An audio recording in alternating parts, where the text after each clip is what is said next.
Ada satu benda yang menyebabkan you semakin gemuk setiap hari. Ianya bukan makanan. Apa benda tu? Telefon. Ini realiti zaman sekarang. Kehidupan kita yang rapat sangat dengan telefon menyebabkan ada 4 sebab yang menyebabkan kita semakin gemuk. Pertama, kurang aktif. Tengok TikTok daripada pagi sampai ke tengah hari. Tanpa kita sedar, kita tak melangkah satu langkah pun. So, kita kurang gunakan kalori. So, bila kita kurang gunakan kalori dengan pergerakan harian kita, kita intend untuk menyimpan banyak lemak dalam tubuh kita. Itulah yang menyebabkan you semakin gemuk. Nombor 2, telefon mampu untuk mengurangkan kualiti tidur kita. Yang mana akan menyebabkan hormon dalam tubuh kita, ghrelin akan tinggi, leptin akan kurang. Ghrelin menyebabkan you lapar memanjang, menyebabkan you makan-makan, bila tak cukup leptin, you akan tak kenyang-kenyang. Ini gabungan, you all semakin gemuk pada hari ini.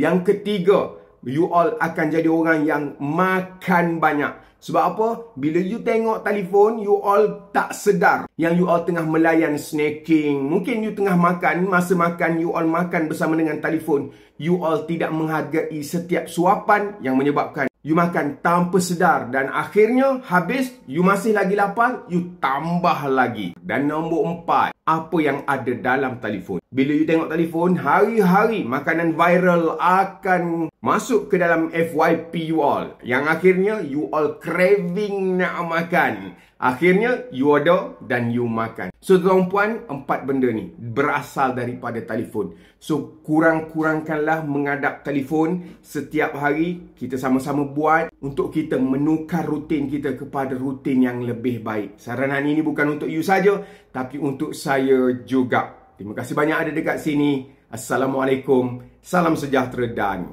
bye-bye.